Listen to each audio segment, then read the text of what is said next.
5 collar کے نام لکھ دیے نا جی محمد اکرم صاحب گجرات سے، السلام علیکم۔ وعلیکم السلام، کیسے ہیں سر آپ؟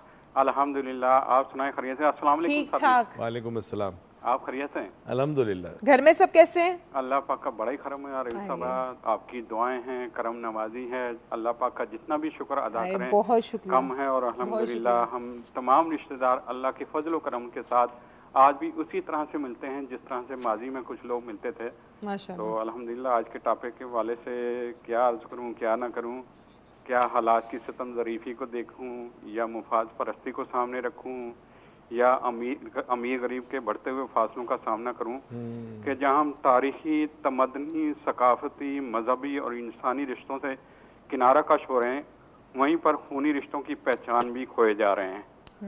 ماضی کی خوشگوار تقریبات کا جائزہ لیں تو دنوں کے حساب سے یہ سلسلہ چلتا تھا، ہر رشتہ دار کو مدعو کیا جاتا تھا اور ہر رشتہ ناتا ایک مالا کی مانند ہوتا تھا، اور یہیں سے اپنے بچوں کو رشتوں کی پہچان کروائی جاتی تھی۔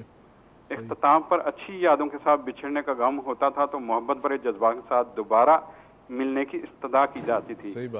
آج صورتحال مختلف ہے، میرج ہالوں میں تقریبات ہوتی ہیں جو چند گھنٹوں پر محیط ہوتی ہیں، پھر رشتے ناتوں کے تصور کو یکسر نظر انداز کر کے صرف انہی مہمانوں کو مدعو کیا جاتا ہے جس سے خاص و خاص مفاد ہوتا ہے۔ صحیح۔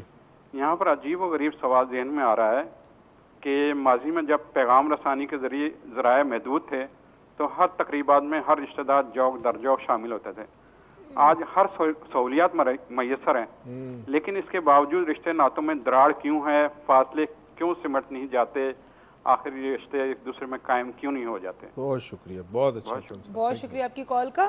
اچھا جی، یہ جو ہمارے ساتھ ایک اور کالر ہے سمیرہ صاحبہ کراچی سے، پھر ان کے سوال لیں گے۔ جی السلام علیکم سمیرہ صاحبہ۔ وعلیکم السلام، کیسی ہیں؟ ٹھیک ٹھاک، آپ کیسی ہیں؟ اللہ کا شکر، آپ اچھے لگ رہے ہو۔ آئے بہت شکریہ میرے بچے، بہت شکریہ۔ سر سے بات کرنی ہے۔ ہاں کرو کرو۔ السلام علیکم سر۔ وعلیکم السلام، کیسے ہیں سر؟ الحمدللہ۔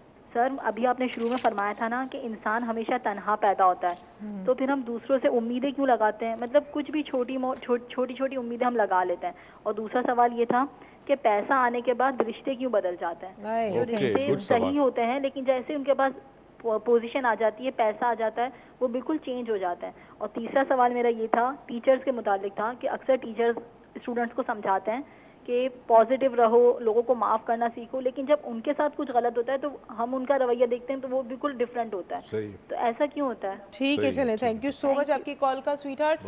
تین سوال ہیں آپ کے، ہم تینوں کے جواب دیں گے انشاءاللہ۔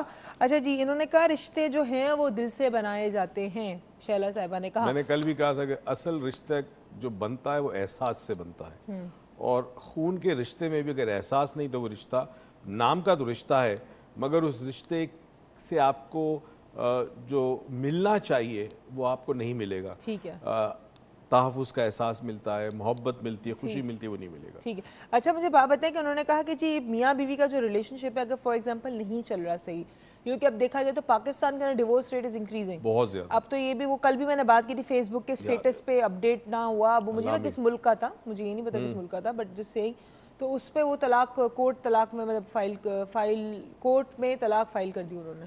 تو اس طرح کے بہت سارے کیسز آ رہے، بچے چھوٹی چھوٹی باتوں پہ طلاق لے لیتے، غصہ آ گیا جی دوپٹہ نہیں لے دیا تو دوپٹے کا رنگ صحیح نہیں ہوا تو اس پہ بھی طلاق ہو جاتی ہے، یا شادیوں کے اندر اسپیشلی آپ نے اگر گھر لڑکے والوں کو آگے سیٹ نہیں دی تو وہ نکاح توڑ کے چلے جاتے ہیں، ٹھیک ہے، it's such an easy job. تو یہ جو میاں بیوی کا رشتہ ہے ہوتا تو بہت ہی خوبصورت رشتہ ہے کیونکہ ایک نئے رشتے کو جنم دیتا ہے اور اس سے پھر نسل چلتی ہے، لیکن یہ رشتہ ایک تو توڑنا اتنا ایزی کیوں؟ اور اگر کوئی انسان نہ بے تعلق یہ دل نہیں ملتا پھر بھی اس رشتے میں کیا رہنا ضروری ہے بچوں کے لیے؟ دیکھیے اللہ تعالیٰ نے انسان کو بہت سارے اختیار دیے ہیں، انسان اپنی خوشی اور دکھ کا اختیار اس کے پاس ہے، ٹھیک ہے، یعنی خوشی اور دکھ جو ہے وہ اس کا تعلق احساس سے ہے۔ کوئی آپ کو کچھ کہے، اگر آپ اس کو لے لیتے ہیں، اس کو ایکسیپٹ کرتے تو آپ دکھی ہوں گے، نہیں لیتے تو آپ دکھی نہیں ہوں گے۔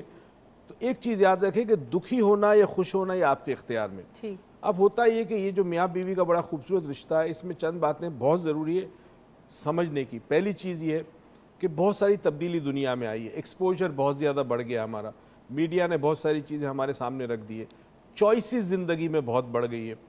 اب لڑکی جب ایک گھر پہ آتی ہے تو وہ تربیت میں شاید اب وہ پہلے جیسی بات شامل نہیں رہی کہ تمہیں اس رشتے کو چلانا ہے،